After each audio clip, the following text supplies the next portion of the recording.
Saúde, força e fé para vocês. Estamos iniciando aqui mais um episódio do CEO TV Podcast. Desta vez com uma convidada iluminada que vai ter aqui a função ou a missão de clarear informações, trazer a luz ao seu cérebro sobre um assunto que é técnico, mas também é um assunto que toca na alma, que afinal o cérebro, ele é saúde, ele também tem um pouco de mente, ela que vai me corrigir aqui. Nós temos o prazer aqui de estar com a doutora Michele Seixas. Ela é fisioterapeuta, ela tem uma especialidade toda essa parte cerebral, ela é fisioneuro, né, que é um nome bastante incomum, acho que está aí para vocês, mas ela vai conversar com a gente aqui, vai se conectar, vai responder perguntas de vocês sobre questões de patologia natural do cérebro, bem como as patologias que vêm através da mente, do lifestyle e de toda a órbita que audita a nossa mente e termina causando dano na nossa saúde cerebral. Então, com vocês, a gente tem aqui a honra de receber a doutora Michele. É com grande prazer, né, que eu estou aqui no podcast, espero agregar com assuntos de grande valia, né? É uma grande paixão. Eu atuo atualmente com pacientes neurológicos adulto e idoso e gosto, né, de retirar essa ótica catastrófica diante as patologias neurológicas e mostrar que através de intervenções especializadas, né, profissionais especializados e capacitados, a gente tem como alterar a realidade do paciente, tornando mais funcional e com mais autonomia. Doutora Michele, para a gente é uma honra estar com você aqui. O nosso público é um público hoje variado, é um podcast de business, e a gente teve muito esforço nos últimos 2 anos de trazer bastante mulheres aqui, porque era um público naturalmente mais masculino, mais 35. Então, com a expansão aqui do conteúdo do podcast, hoje a gente tem um público até de 17 anos, começando de 17 a 19, que vê o podcast através do PlayStation e do Xbox. Olha que legal. Que legal. E hoje já equilibrou. Temos aqui as mulheres com os seus grandes conteúdos e temos também os homens. E é um prazer sempre falar com alguém da saúde aqui, porque a nossa vida executiva, ela passa pela saúde. Se você não tiver com a saúde, se você não tiver com a cabeça boa, sobretudo com a saúde cerebral, que Michele vai explicar aqui pra gente, com toda a sua formação, a gente não consegue trabalhar, tá? Exato. O programa queria te entregar aqui um presente, pela sua participação, pelo seu esforço, e o presente tem que abrir na hora, viu? Ah, tá.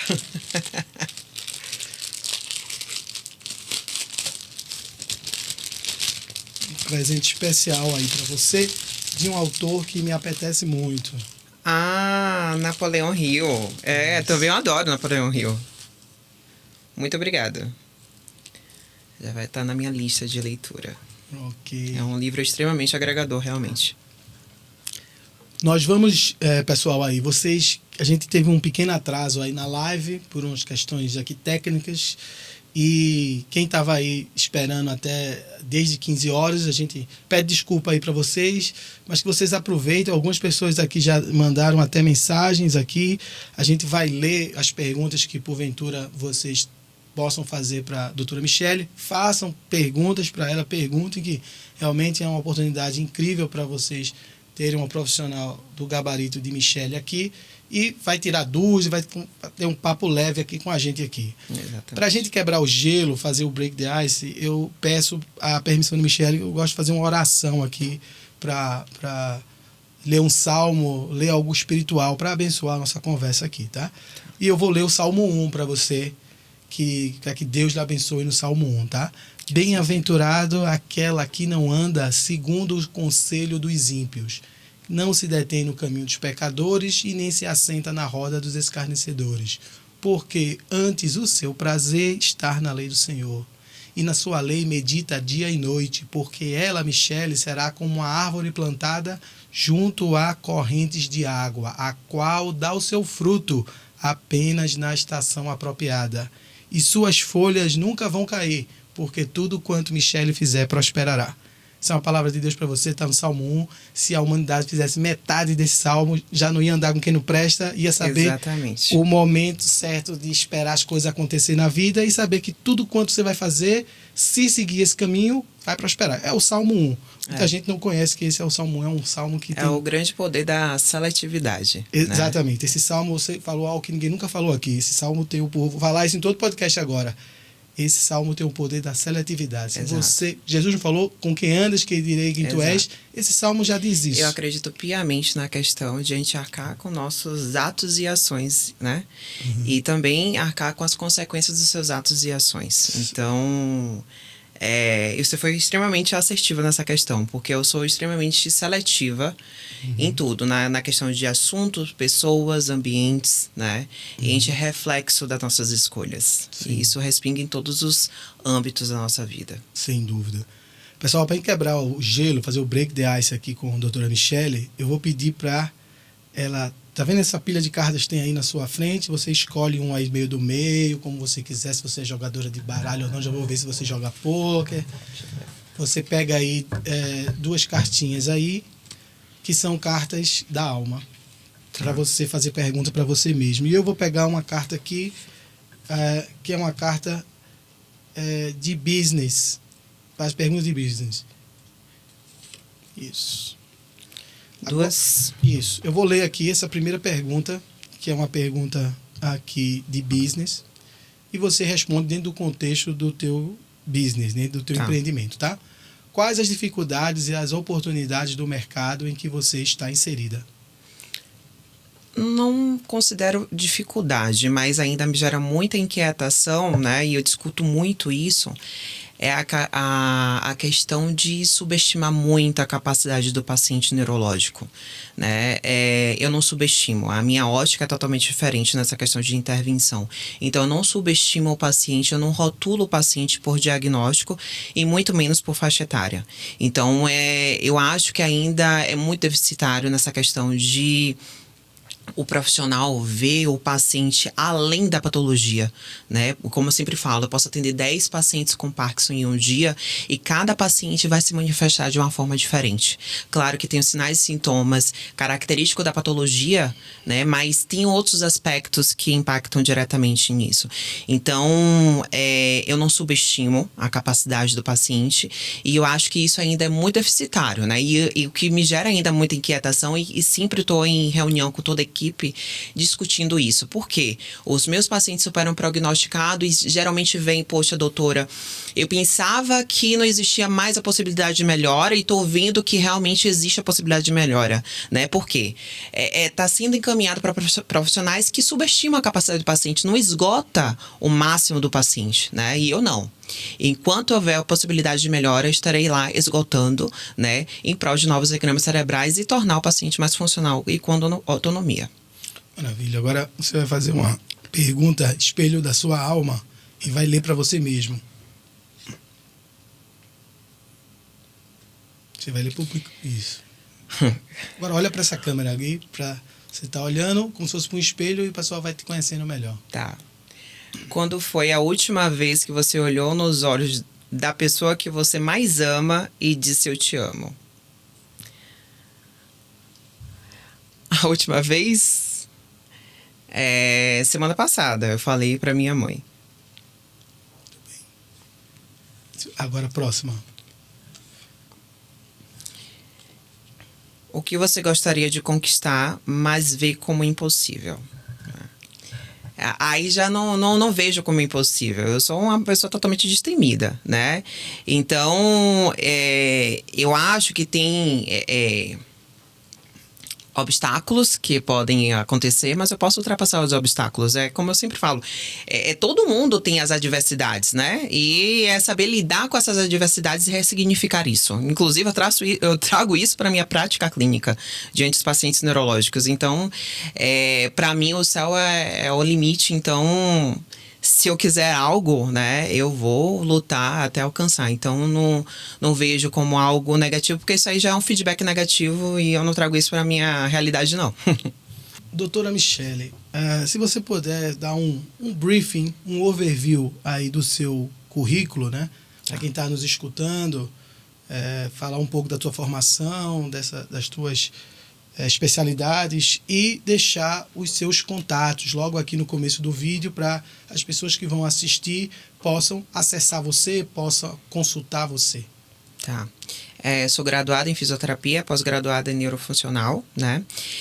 Tenho vários cursos voltados para paciente neurológico adulto e idoso, nacionais e internacionais. Sou uma grande entusiasta diante a patologia, especificamente Parkinson, né? Hoje eu não considero uma patologia limitante, eu gosto de retirar essa ótica catastrófica, mas que realmente faça uma intervenção o mais precoce possível e de forma especializada. Eu tenho 2 Instagrams, né? Um é do meu lifestyle, né? E eu também mostro um pouquinho da minha rotina de trabalho. E outra que é profissional, direcionado para realmente a prática clínica dos pacientes neurológicos. O Michele Seixas, né? Com LY no final, que eu mostro tudo da minha rotina, né? E eu gosto de mostrar isso também, que eu vivo na prática, no que eu realmente acredito que os meus pacientes neurológicos vão ser beneficiados. E doutora Michele Seixas, Fisioneuro. São os 2. Aí qualquer coisa, entrar em contato, mandar um inbox e eu repasso mais informações sobre a minha intervenção. Doutora Michele, a fisioterapia ela é um âmbito da ciência, né? Muito amplo, é uma ciência de apoio, né, à medicina e talvez complementar, né? Mas o que foi que você teve essa vocação para você ir para uma área muito específica, né? Como todo médico que vira neurocirurgião, 0,5% dos médicos que conseguem fazer a neurocirurgia, né? E em que pese aí o estudo do seu curso, né, da fisioterapia, você foi para essa área tão complexa. Desde a graduação. Eu acho que realmente a reabilitação neurológica me escolheu, né? Desde a graduação comecei a fazer curso de extensão, curso de férias.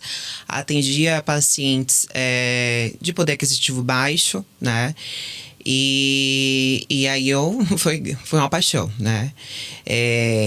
Quando eu entrei na fisioterapia, eu sabia que eu não queria fazer algo convencional. Eu queria fazer algo realmente diferenciado no mercado e que fizesse um grande impacto na vida das pessoas. Então, é um público, um nicho realmente que eu sou muito realizada, realmente, porque vai muito além. Eu acredito piamente que vai muito além de uma profissão. Eu acho que realmente é uma missão que eu vim cumprir aqui na Terra, né? E eu realmente, eu me disponho realmente o máximo que eu posso de cada paciente neurológico. E você, nesse contexto que você falou, você fala de ressignificação de vida de forma clínica, né? Porque como o vídeo que a doutora mandou para mim hoje é um vídeo bastante impactante, né? Onde você faz um protocolo de um atendimento, né? Isso. E essa ressignificação, começando na minha fala de forma leiga, protocolar, física, para que a pessoa volte às suas funções cognitivas através de técnicas medicinais e talvez medicamentos, mas também existe a ressignificação também, que eu creio que existe essa fisioterapia da alma, de que você complementa esse atendimento humanizado com o atendimento clínico para que a pessoa consiga chegar lá no clínico através do humanizado. Exatamente, é o que eu defendo, é uma intervenção humanizada. Né? Não pode ver o paciente como objeto de estudo, né? Tem que abranger os 3 aspectos: biopsicossocial. Tem a parte biológica da patologia, psicológica e social. Nada adianta ver o paciente como um rótulo, né? Rotular o paciente por uma patologia. Então, como eu falei, eu posso atender 10 pacientes com diagnóstico de Parkinson. E cada paciente vai se manifestar de uma forma diferente. Porque tem outros aspectos que impactam diretamente na manifestação da patologia. Né? Se o paciente ele é um paciente ansioso, catastrófico, se ele se entrega à patologia, ele tende a manifestar mais sintomas motores e não motores, se tem conflitos no ciclo familiar, tudo isso impacta. Então, avaliar e ter essa sensibilidade, esse feeling de não ver só a questão biológica, mas biopsicossocial. Então, minha intervenção é humanizada, né? Eu vejo o paciente muito além da patologia e eu gosto também, né, de retirar o paciente da posição de vítima, né? Como eu sempre falo, para eu poder ajudar, primeiramente, você tem que querer ser ajudado. Porque nada adianta eu traçar as melhores estratégias de intervenção se o paciente, né, não querer ser ajudado. Então, o paciente tem que ser colaborativo, retirar a ótica catastrófica e mostrar, né, enxergar que existe possibilidade de melhora, mas que ele precisa estar aberto para as propostas que irão ser realizadas. Na sua carreira, com certeza você atende muitos pacientes, teve muitos casos, não precisa dizer o nome, mas que exemplo você poderia dar aqui para a nossa audiência de um caso que particularmente lhe tocou, lhe levou para uma condição mental diferenciada e que você teve que usar talvez estratégias diferenciadas? Um caso, todo profissional tem casos que marquem a carreira, né? Que marquem a carreira. É um quadro complexo ou... Um quadro complexo ou um quadro que você decida compartilhar aqui, inusitado, que ajudou alguém a ter um upscaling? Todos os meus pacientes, eles me tocam de uma forma diferente, né? É como eu sempre falo também. Eu acredito piamente que cada paciente que entra na minha vida que veio realmente com a missão a cumprir comigo. Então, como eu sempre falo, é uma troca mútua, né? Eu ajudo eles e eles me ajudam também na questão de valores morais, de valorizar mais a questão de funcionalidade, né? Como as pessoas ficam inquietas, nervosas, com coisas tão banais, né? E às vezes os pacientes só querem conquistar um ambiente externo. Então, todo dia eles também me ensinam a viver melhor, a ser mais grata. Então, nessa sua profissão, a cada paciente que você coleciona um upscaling de atendimento, que passa com você, muda algo na tua vida? Muda completamente. Justamente por isso, né? Porque todos os dias eu lido com pacientes que estão frente a diversidades físicas e mentais, né? Diante a lesões neurológicas. E eu tenho que mostrar... É difícil, né? Às vezes são patologias que mudam abruptamente a realidade e às vezes tem que ser uma intervenção mais dura para que o paciente não se vitimize, não se entregue e dizer, acorda para a vida, que a gente não pode perder o time e a gente precisa de que você seja colaborativo, porque minhas intervenções, né, são patologias neurológicas que impactam no aspecto sensório-motor, né? Então eu preciso que o paciente seja colaborativo para sentar, levantar, andar, fortalecimento muscular. Eu tenho que ver o que ele apresenta como deficitário e a partir disso traçar as estratégias mediante o que ele apresenta, né? Então eu preciso que ele seja colaborativo, né? Não são exercícios passivos. Eu preciso que ele esteja ativo, né? Para que realmente promova a neuroplasticidade, né? A neuroplasticidade é a função que tem do cérebro ele se reorganizar mediante algumas lesões, né? E formar novos engramas cerebrais, trazendo novamente a funcionalidade, de acordo à realidade de cada lesão, de extensão e de patologia, né? A etiologia, a origem da patologia.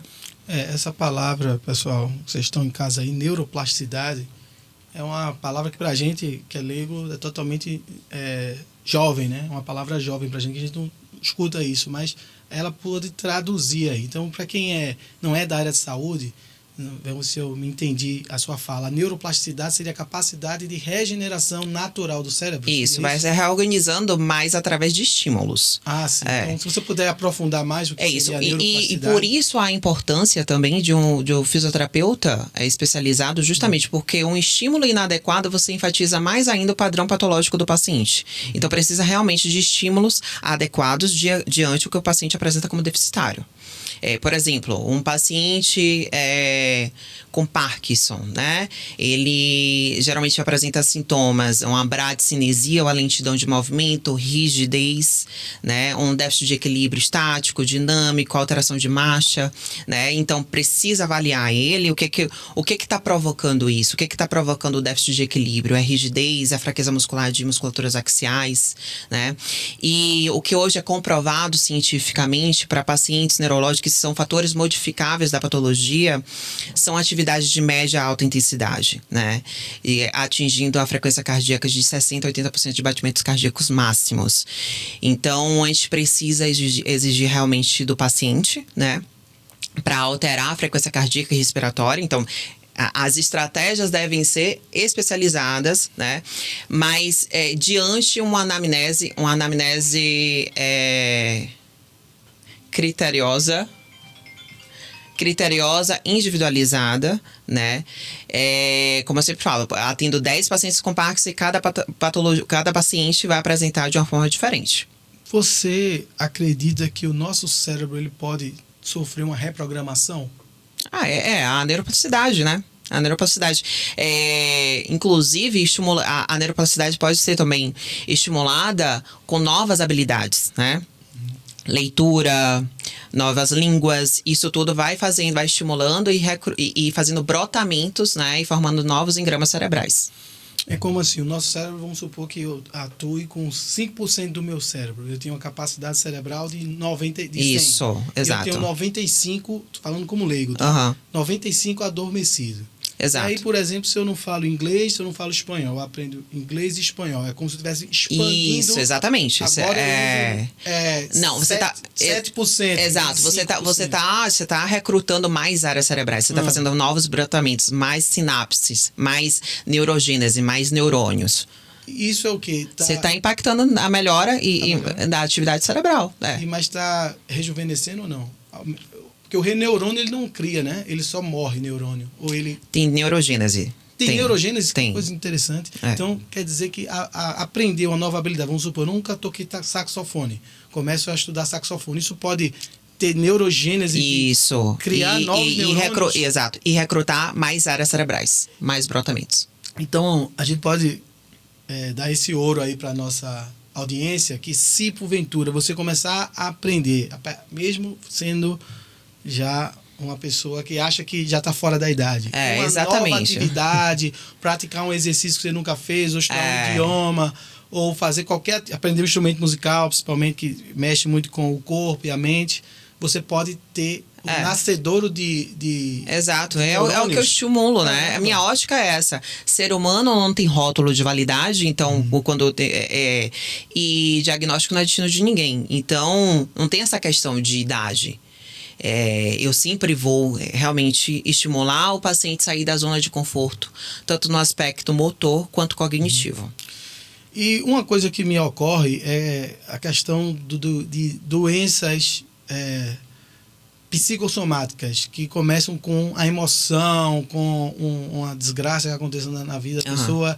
Isso é verdade ou é um mito? Ou de fato pode uma coisa mental, uma desilusão, trazer uma doença física para o corpo?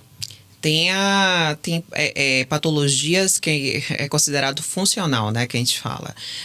São pacientes que eles somatizam e apresentam realmente sintomas motores, né, distúrbios do movimento. É discutido muito isso em congressos, né, e aí tem que ter um acompanhamento com profissionais bem especializados e capacitados para realmente saber se é de ordem biológica ou psicossomática.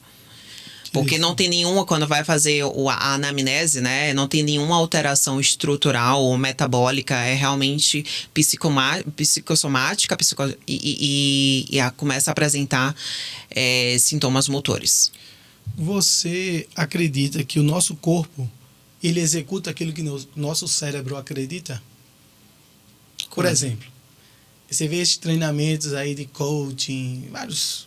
coisas até que são boas, que você passa no fogo e não sente dor, passa na brasa, passa no monte de caco de vidro, ou dá um pulo mais alto, ou tem relatos, por exemplo, na Segunda Guerra, um relato clássico. Os treinamentos, né? De treinamentos que passavam os bombardeios e tinham muita material espalhado e os caras conseguiram recolher e guardar aquele material inteiro para quando o bombardeio passasse, não ver que tinha ali um monte de container, um monte de coisa. Depois que o bombardeio passou, ninguém conseguia tirar aquilo de volta, que foi na emoção. Ou a gente some com isso tudo aqui ou a gente morre. Então você acredita nisso? E para os dias de hoje, o nosso corpo ele pode executar coisas que a gente mentalizar e isso pode acontecer cientificamente? Exatamente. É porque primeiro tem o planejamento motor, né? Tem a parte primária e depois a execução motora. Tanto que tem uma estratégia de intervenção que a gente faz, né?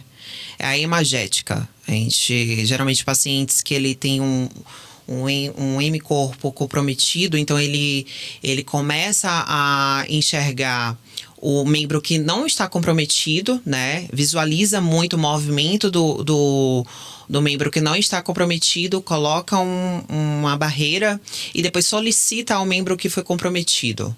Então, só do feedback visual dele olhando para o membro que não foi comprometido e depois ele executar, isso já aprimora a parte de motricidade. Vamos falar com o público agora. Estão mandando perguntas aqui. Aqui a pergunta de Jamie Rubin. Peço para você virar só um pouquinho para cá, tá? Falar com o público só um pouquinho. Pergunta para ela, Jamie Rubin, meu amigo Jamie, que está aqui, grande tecladista, grande pianista do Cassino de Mônaco. Pergunta para ela quanto tempo em média demora para recuperar um paciente e quantas sessões em média. Isso aí é subjetivo, é complexo. Primeiro tem que avaliar o paciente, ver o prognóstico do paciente, né, para saber o que ele apresenta como deficitário. Tem que saber qual é a patologia, quanto tempo de patologia, qual área foi comprometida no cérebro, a extensão. Enfim, é complexo, subjetivo. Primeiro eu tenho que avaliar, saber o prognóstico do paciente, necessidade de periodicidade, e aí sim saber, né, aberta, o tempo, né? Tem uma pessoa aqui que fez uma reclamação pertinente, que ela disse que você, nessa câmera do meio, você está de costa para a câmera, viu? Mas respondendo aqui, ó, é porque é o ângulo mesmo, viu? Cage 3762. É legal falar com o público. Porque ela tá de lado aqui, mas agora acho que você tá vendo ela um pouco. Tá vendo agora? Ele disse que queria lhe ver nessa câmera que a gente fez, uma dessa câmera, ele disse que ela só tá de costa no cabelo dela. Cage 3762, queria ver ela de lado no perfil. Pronto, já tá vendo. Tá olhando agora. Agora uma pergunta, Rodrigo Santos, São Paulo. Tá. Doutora, quando for possível, doutora, responder o pessoal, se puder olhar para cá, que aí faz mais uma interação lá com o pessoal. Okay. Rodrigo Santos, São Paulo. Doutora, quem sofre um AVC sempre consegue recuperar totalmente ou depende do caso? Depende do caso, depende da área que foi lesionada, depende da extensão, depende do tempo de intervenção, né? Quanto mais precoce for, tende a ser melhor, né? Quando é um paciente crônico, já tem lesões já instaladas, é muito complexo. Primeiro tem que avaliar, o AVC tem várias áreas cerebrais, né, onde que irriga. Tem que saber qual foi a área que estava irrigada, a extensão, se foi isquêmico, se foi hemorrágico. Então, não tem receita de bolo, gente. Realmente, a gente tem que fazer uma avaliação criteriosa, individualizada, e aí, a partir disso, que eu vou saber o prognóstico do paciente. Pessoal que está na live aí, eu peço para quem puder, fizer sentido, se inscreva nesse canal, compartilhe com as pessoas que gostam de empreender ou pensam em empreender. Ou se você também é até um CLT, você vê uma pessoa como a doutora Michele, que está empreendendo, está em São Paulo, e essa pessoa pode dar um espelhamento para que você seja ela amanhã. Então, se você puder, encarecidamente, esse canal precisa muito da sua inscrição, do seu like, do seu compartilhamento. Eu vou aproveitar aqui, vou matar as perguntas do pessoal aqui, já que a gente já está na vibe, na dinâmica de falar com a turma aqui. Okay. Agora vamos falar com Juliana Alves, do Rio de Janeiro. Ela quer saber o seguinte: ansiedade pode realmente causar dor física no corpo ou isso é psicológico? Ansiedade é isso, são fatores psicogênicos, né, psicossomáticos. E pode sim, né? Mas é psicogênico, não é biológico. Certo. Carlos Henrique, de Belo Horizonte. Vou pegar um de cada estado aqui para privilegiar quem tiver aqui, viu, pessoal? Carlos Henrique, Belo Horizonte, Minas Gerais. Existe algum exercício simples que a gente possa fazer no dia a dia para melhorar o cérebro? Sim. Pelo menos a atividade aeróbica, né? Hoje é comprovado cientificamente que a atividade de média a alta intensidade, a gente promove a neuroproteção, a gente altera a neurofisiologia e estrutura cerebral, né? Melhora a questão de aumento de produção de fatores neurotróficos, o BDNF, aumento de condução elétrica em vias dopaminérgicas, diminui a cascata inflamatória, diminui a produção de neurotoxinas, aumenta o recrutamento de áreas cerebrais, enfim. A gente promove a neuroproteção, diminuindo a probabilidade de desenvolver patologias, inclusive patologias neurológicas, agindo os fatores modificáveis da patologia, né? E o Parkinson e o Alzheimer, né? É muito discutido isso em todos os congressos que eu vou também. Que a gente consegue diminuir muito, né, a probabilidade de desenvolver.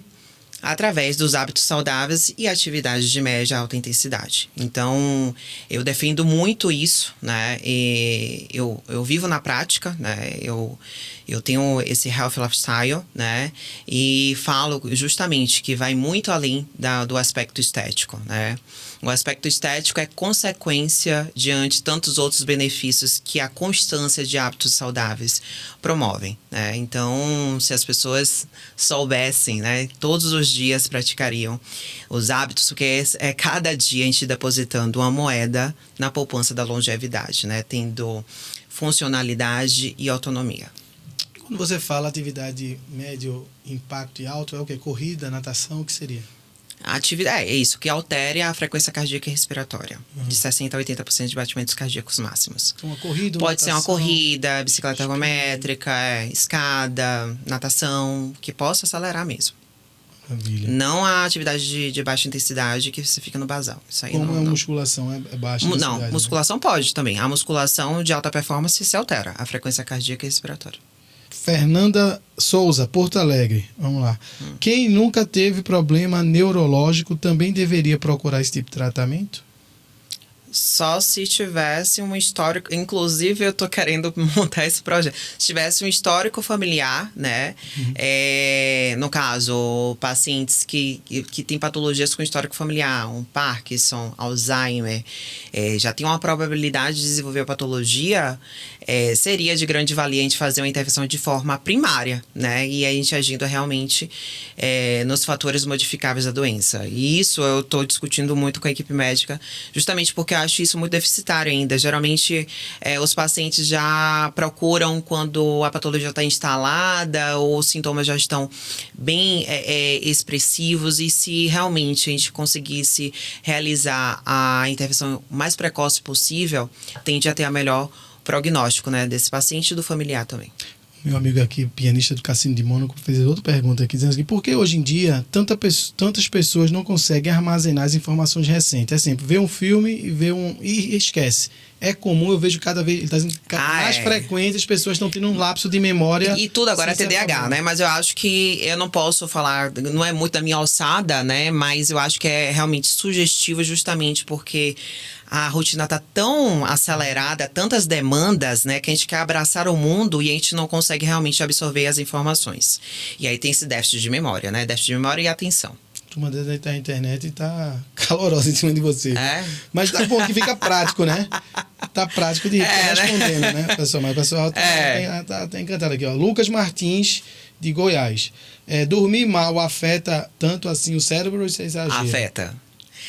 A qualidade de sono é primordial, né? É como se fosse realmente o backup cerebral. Quando a gente não tem a qualidade de sono, a gente aumenta o acúmulo de neurotoxinas no cérebro. A gente provoca a cascata inflamatória. E isso aumenta, já tem estudos mostrando também que isso aumenta a probabilidade de desenvolver o Alzheimer e o Parkinson. Essa aqui já respondeu, Patrícia de Recife, que a academia realmente ajuda a saúde mental ou é só estética? Acho que a doutora ajuda, já cobriu, né? Já respondeu. Já respondeu. Aí Camila de Salvador, olha aí, ó. Camila Rocha. Camila de Salvador. Crianças precisam de estímulo neurológico ou isso é só para quem já tem algum problema? Não, criança precisa de estímulo, né? O neurodesenvolvimento precisa, a todo momento. Quanto mais estímulo tiver, melhor. Ainda mais que as crianças estão no boom da neuroplasticidade. Então, se puder estimular na questão de novas habilidades, é um momento bom, né? Para instrumentos, línguas novas. É interessante. Vou fazer mais 3 perguntas, tá, pessoal? Aqui para a gente continuar aqui com a nossa conversa aqui com a doutora. Rafael, Florianópolis. Quanto tempo, em média, leva para uma pessoa começar a ver resultados na reabilitação? Isso é complexo também, gente. Depende da patologia, do diagnóstico, né? Da área que foi comprometida. é muito subjetivo. Primeiramente, eu preciso avaliar o paciente de forma criteriosa, individualizada, ver o que o paciente apresenta como deficitário, né? E aí, a partir disso, que eu vou saber o prognóstico do paciente, a necessidade de periodicidade semanal, né? E assim, traçar as estratégias e relatar em quanto tempo a gente vai precisar para que reabilite de fato. A penúltima pergunta, essa é uma pergunta boa para dar um corte. Pedir para o doutor olhar bem para aqui, para a câmera aqui, que existe... Vou mudar a câmera aqui. Existe algum hábito simples que a gente possa começar hoje para melhorar o funcionamento do cérebro? Sim, como eu sempre falo, sair da zona de conforto física e mental, né? Eu defendo muito essa ótica de 360 realmente, né? Boa alimentação, a prática de atividade física e qualidade de sono. Eu acho que isso é o primordial, né? A alimentação que não seja pró-inflamatória, atividade física e que você tenha aptidão também, né? Da atividade física e a qualidade de sono. A gente aqui, pessoal, vai abrir uma exceção para privilegiar o pessoal que está em outros países, né? O CEO TV Podcast hoje tem audiência em 30 países. A gente tem aqui perguntas de 3 países aqui. A gente vai abrir uma exceção de ler essas 3 perguntas dos 3 países para você que está aí em outro fuso horário assistindo a doutora, possa ter sua pergunta respondida, né? Tá. Michel Torres, de Miami, Flórida. Ele está perguntando se o treinamento do cérebro pode melhorar ao mesmo tempo a saúde mental e o desempenho físico. Sim. Através de atividade, né, específica, a gente consegue alterar a neurofisiologia e estrutura cerebral. Então, a gente recruta mais áreas cerebrais. E isso impacta tanto na questão de funcionalidade, né, quanto também de modulação hormonal de bem-estar, né? Então, vai muito além, gente. Realmente, a atividade física, ela impacta de forma substancial a atividade cerebral. E isso impacta tanto na questão de performance física quanto mental. Ana Ribeiro, de Lisboa, tá. Portugal. A reabilitação neurológica pode ajudar pessoas com burnout ou estresse crônico? A reabilitação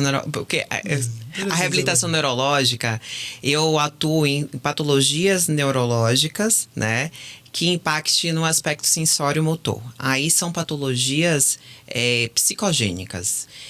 Claro que a atividade física, ela é de grande valia, inclusive os psiquiatras agora estão encaminhando, né, a atividade física, porque a atividade física tem esse poder da questão de modulação hormonal, do bem-estar, mas a minha atuação são com patologias neurológicas que impactem no aspecto sensório-motor.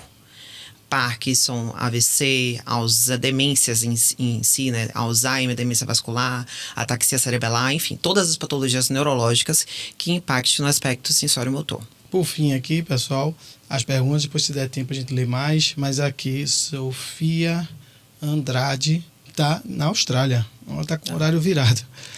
Existe diferença entre tratar o cérebro de alguém jovem e alguém mais velho? A neuroplasticidade, teoricamente, em mais jovem, recruta mais, né?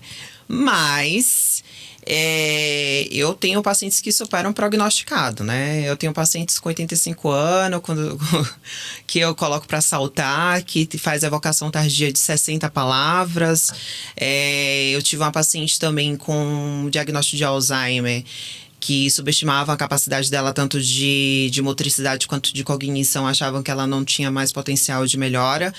E eu esgotei, eu realmente, eu sou a profissional que realmente eu não desisto do paciente, então eu vou esgotar todas as possibilidades realmente, e a paciente voltou a ter a funcionalidade tanto motora quanto cognitiva, né? Porque tem a questão também de reserva cognitiva.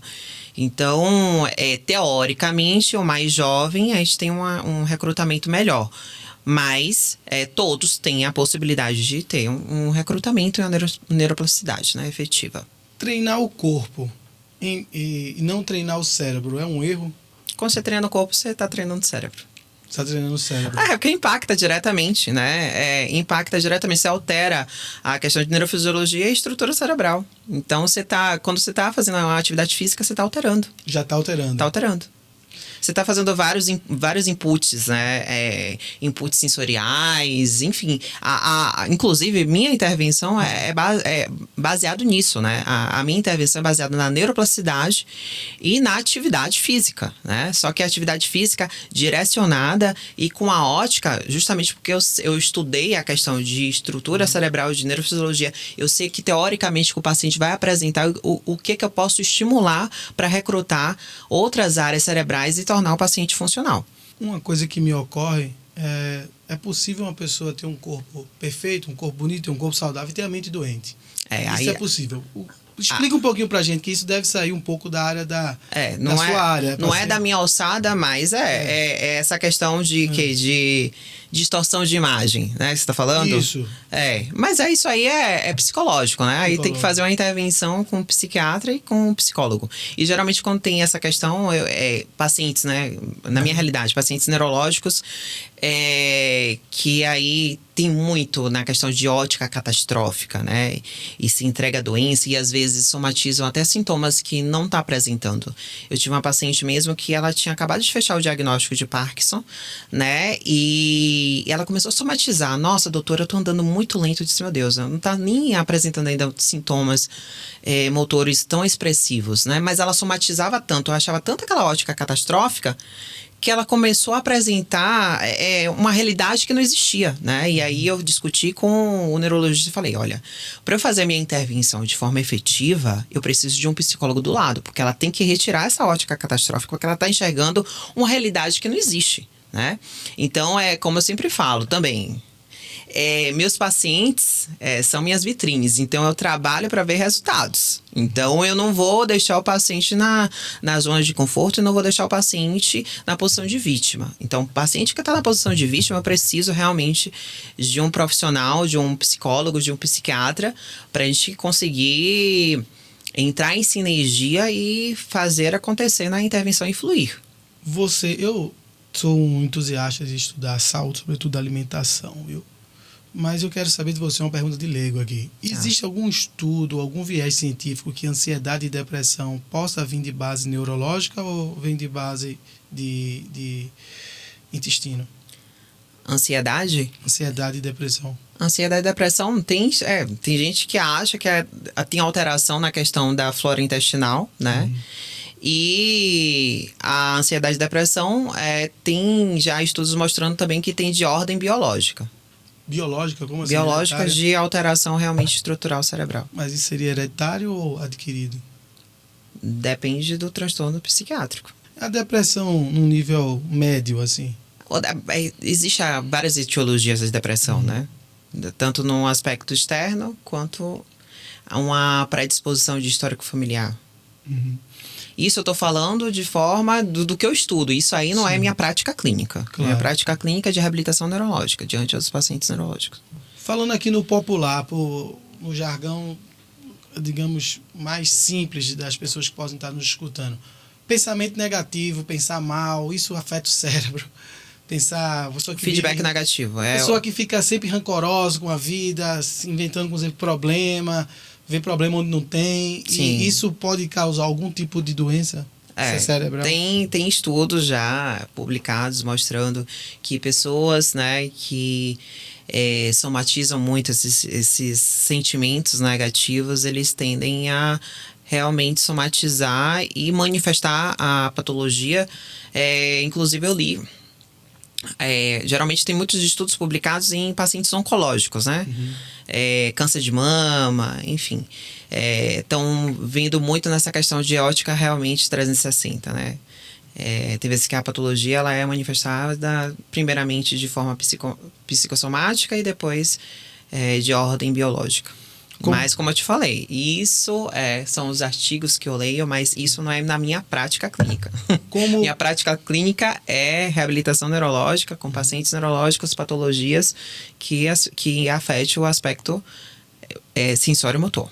A tua opinião também, saindo um pouco da caixinha, né? O contrário também, por exemplo, a cura pela fé, o pensamento hiperpositivo. Isso, já tem estudos mostrando que você também. Acreditar, você vai melhorar a vida, ou vai melhorar o humor, vai ser Isso, curado. já tem estudos mostrando também que essa parte espiritual impacta diretamente na melhora do prognóstico do paciente. É como eu sempre falo também, né? Meus pacientes, é isso, eu gosto de retirar a ótica catastrófica. Se o paciente fica naquele feedback negativo, minha vida acabou depois que fechou o diagnóstico, tende a ter um pior prognóstico. O paciente que fecha o diagnóstico e procura o profissional, eu quero melhorar, qual é a possibilidade que eu tenho para melhorar? Ele tende a ter um melhor prognóstico, né? E eu gosto de atender pacientes assim. Pacientes que ficam na posição de vítima, achando que a vida acabou, depois que fechou o diagnóstico neurológico, eu prefiro nem atender, porque eu gosto de ver resultado.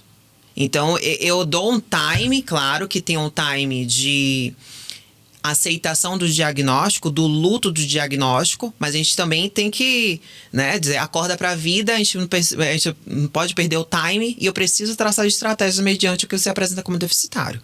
Então, eu sou a profissional realmente que eu quero ressignificar a vida do paciente diante a patologia neurológica. Então, o paciente que se vitimiza, ele tende a ter um pior prognóstico. Falar aqui um pouquinho de AVC. Por exemplo, a minha mãe, ela foi embora agora no Natal. Tá. Ela foi acometida de 2 AVCs nos últimos 10 anos. E quando ela teve o AVC, ela estava sozinha com uma moça que trabalhava lá na casa dela e ninguém sabia que era um AVC. Ela simplesmente começou a comer e parou. E depois caiu, ficou assim. Então, isso aconteceu com ela e demoraram para, assim, dentro de um pessoal mais simples, tal, entender que aquilo tinha que levar no hospital e foi um AVC, e o tempo até... Exato, perdeu o time. Provavelmente foi o quê? Foi um hemorrágico ou isquêmico? Eu não sei dizer. Então, não sei dizer.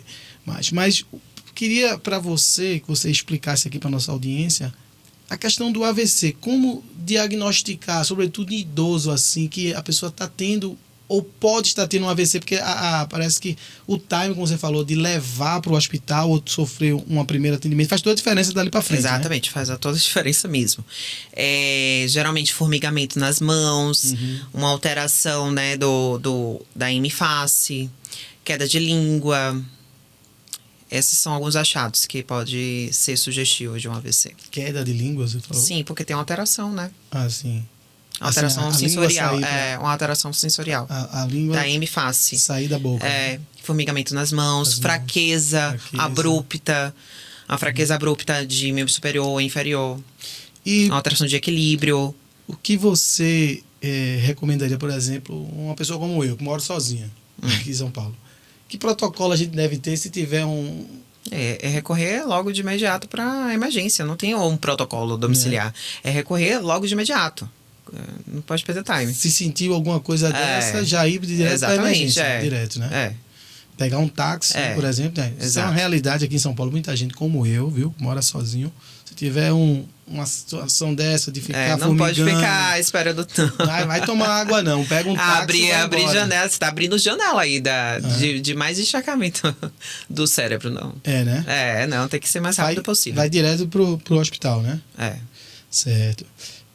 E queria falar com você, a gente chegou até a falar isso no telefone, e é uma curiosidade minha, da questão do Parkinson, que vai entrar, né? Sim. Nosso campeão, um grande ídolo de todos nós que gostamos do MMA, da luta, o Rickson Gracie, foi um lutador que teve uma carreira brilhante, teve uma vida espartana, uma vida muito regrada, e foi acometido com Parkinson. Isso foi uma surpresa muito grande na comunidade jiu-jitsu, na comunidade mundial, porque o cara que sempre pregou um lifestyle de saúde, de surf, de jiu-jitsu, de alimentação, e aí o cara de repente aparece com Parkinson, né? E foi um atleta que, apesar de ter feito, acho que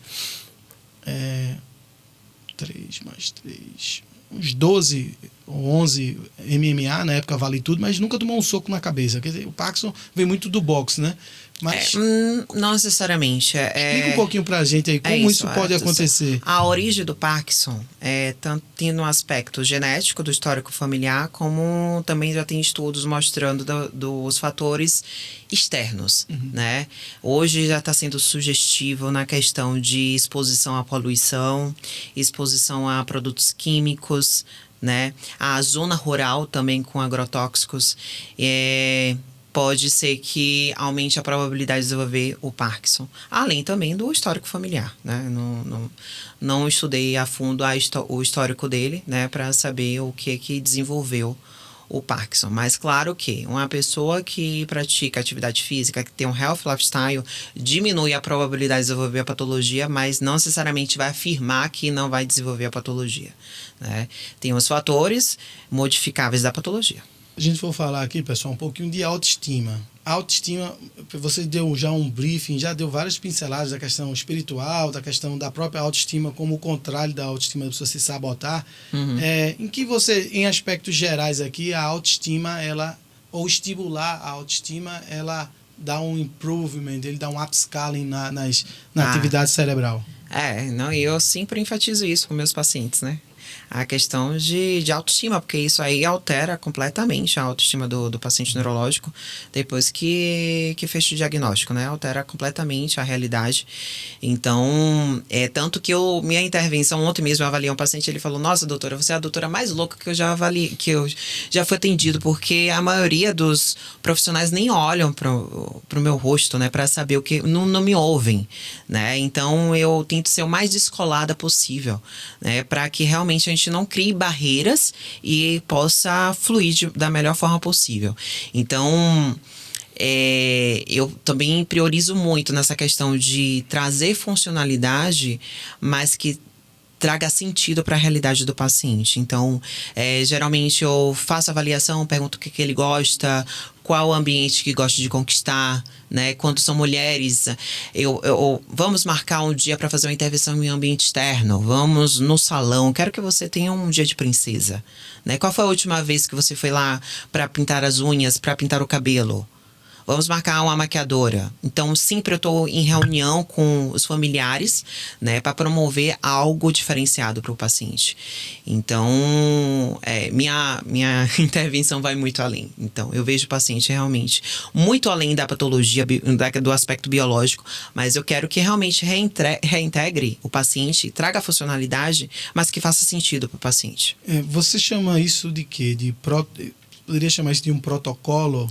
Intervenção em ambiente externo. Em ambiente externo. Então, você coloca o paciente em situações que iriam lhe dar um conforto social maior. Exato. Uma reintegração de beleza, uma redescoberta de beleza. Uma interação social, e eu priorizo muito que o paciente tenha interação social, né? Porque geralmente os pacientes, quando fecham o diagnóstico, querem viver numa bolha, e eu sempre questiono, né? Ao sommelier, como é que tá? Final de semana, tá saindo, né?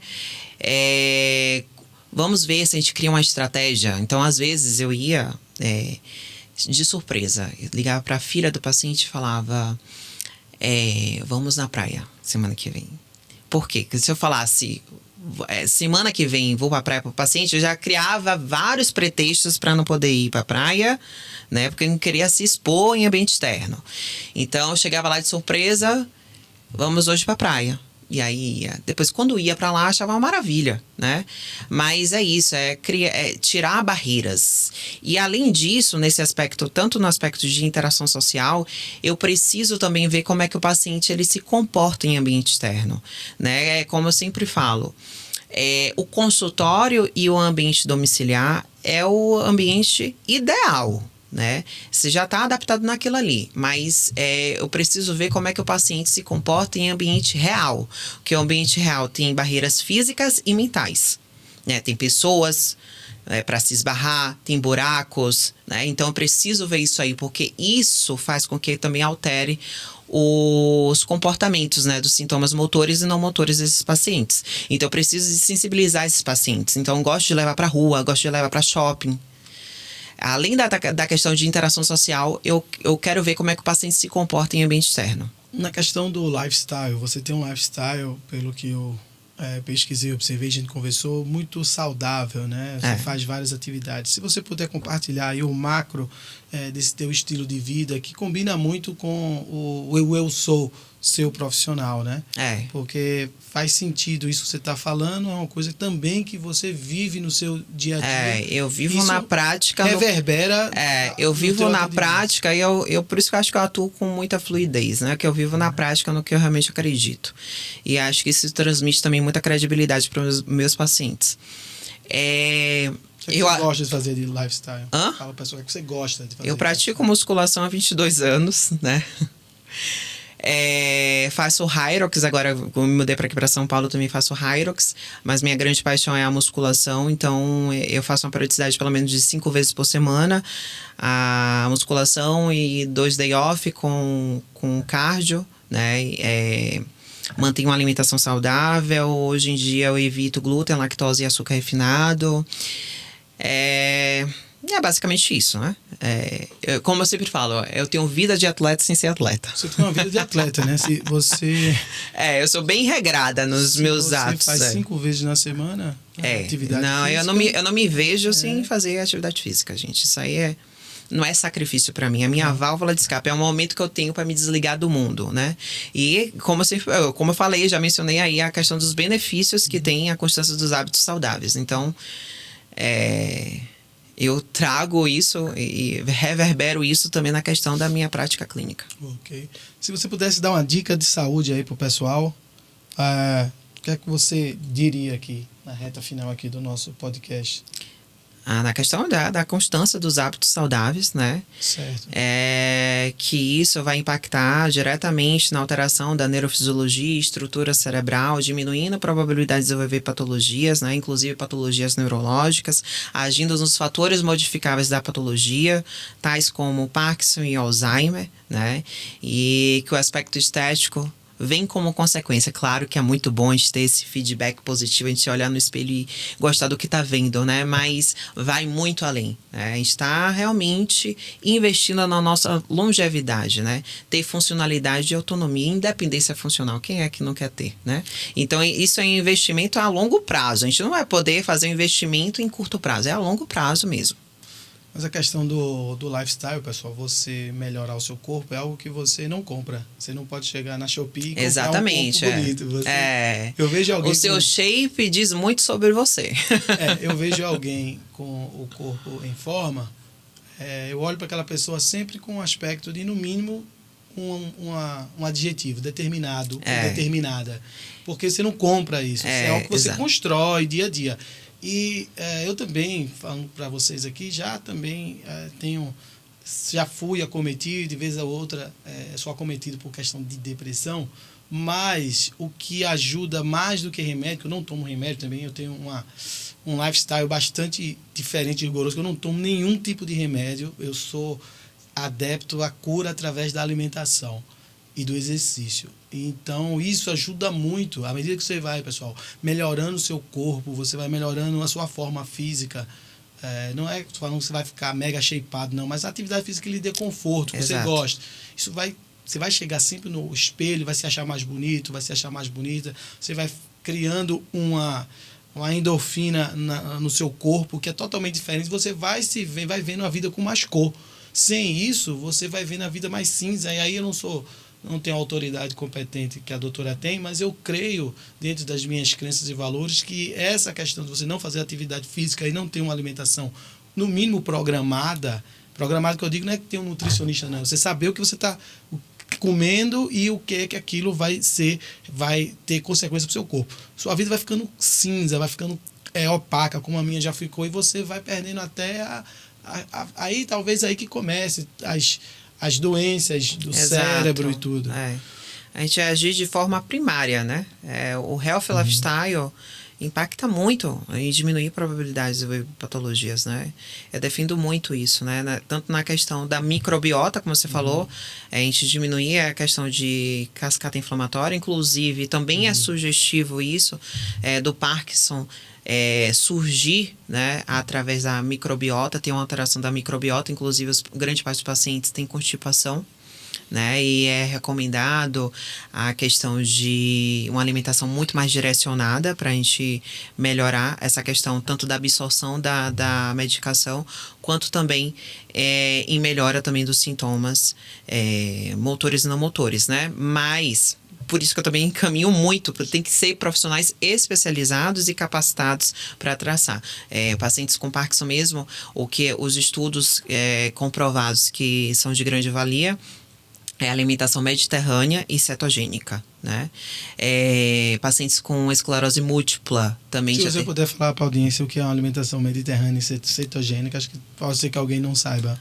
Mediterrânea são a alimentação que são ricas em grãos, né? E a cetogênica tem a questão de ricas também em gordura, né?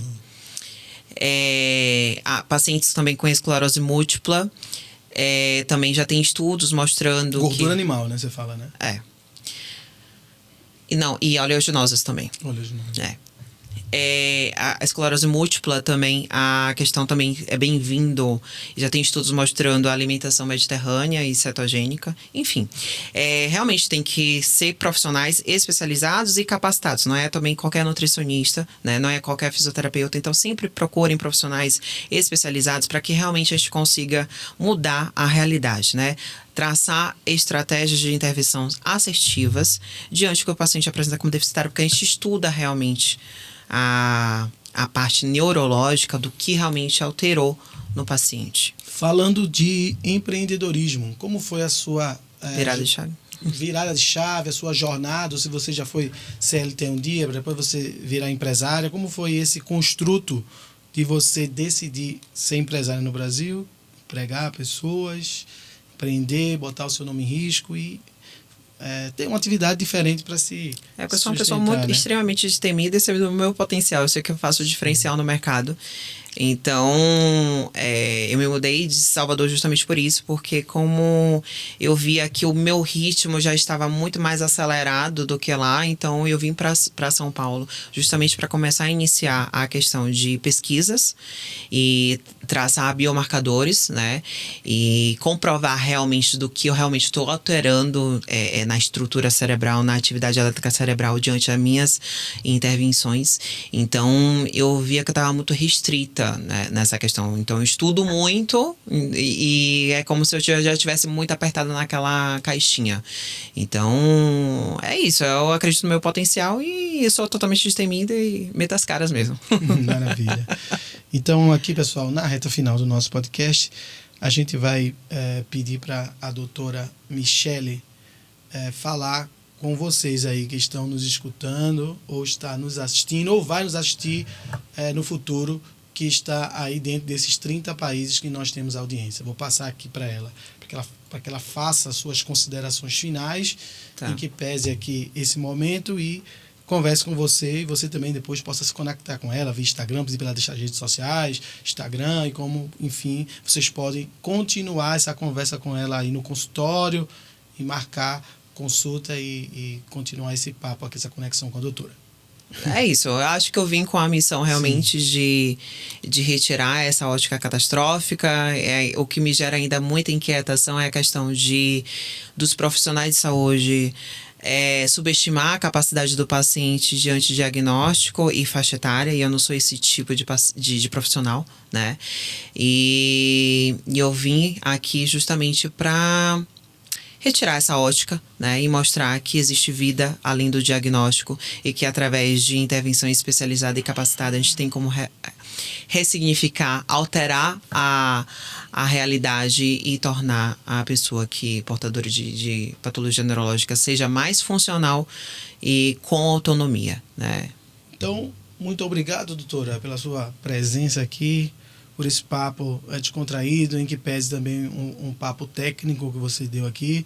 É um assunto, pessoal, deveras também complexo, é um assunto muito técnico, né? É uma profissional muito especializada, é uma área muito específica, né? Mas eu estimulo vocês, passar a palavra para ela agora, como você acha ela nas redes sociais, como você pode entrar em contato com ela. Ela já passou os contatos no começo da live, mas quem ficou até agora aqui na live, você possa se conectar com ela para continuar aí essa conversa. Você pode passar os seus contatos e as suas redes sociais para que o público possa se conectar com você. Michele Seixas, com LY no final, e doutora Michele Seixas, Fisioneuro. Lá pode mandar o inbox e aí eu encaminho o número para contato e ajustar, né, todas as informações. Pronto. Então, pessoal, foi uma honra, doutora Michele, ter você aqui conosco no nosso podcast. Foi muito interessante a nossa conversa. E espero que tenha outros papos aí, que você possa retornar aqui, trazer mais conteúdo para esse pessoal. E desejamos sucesso aqui na sua brilhante chegada em São Paulo. Que assim seja. Possa aqui ter muitos pacientes. Que eu possa impactar muito mais pessoas. Exato. Realmente, é como eu sempre falo, né? Eu acho que realmente é uma missão que eu vim cumprir aqui na Terra. E ainda me gera muita inquietação, porque eu vejo realmente muitos pacientes com diagnóstico neurológico que têm uma capacidade muito maior e que chegam para mim e falam: nossa, doutora, eu pensei que eu não conseguiria, ninguém nunca me falou que poderia melhorar, né? Então, isso ainda me gera muita inquietação. Inclusive, um projeto futuro que eu quero realmente é trazer isso para a realidade de pessoas de poder aquisitivo baixo, né? Porque patologia não escolhe poder aquisitivo. Então, futuramente eu pretendo, não sei ainda, mas fazer algo que possa também beneficiar e trazer funcionalidade e autonomia para pessoas com patologias neurológicas de poder aquisitivo baixo. Só para uma curiosidade, você trouxe esse assunto aí, para não me alongar aqui no fechamento do podcast, mas como é que o SUS está hoje preparado para atender esse tipo de especialidade? Existe intervenção, mas não é tão específica, né, nessa questão de profissionais, concursos nacionais, internacionais. Eu tenho uma prática clínica com cursos com profissionais renomadíssimos a níveis mundiais, né? Então, é diferente, né, a intervenção. Existe todo um suporte, mas não um suporte extremamente especializado para que realmente... até porque também tem a questão do fluxo grande, né, de pacientes. Você não pode segurar muito o paciente, né? E aí tem que fazer uma intervenção de curto prazo, né?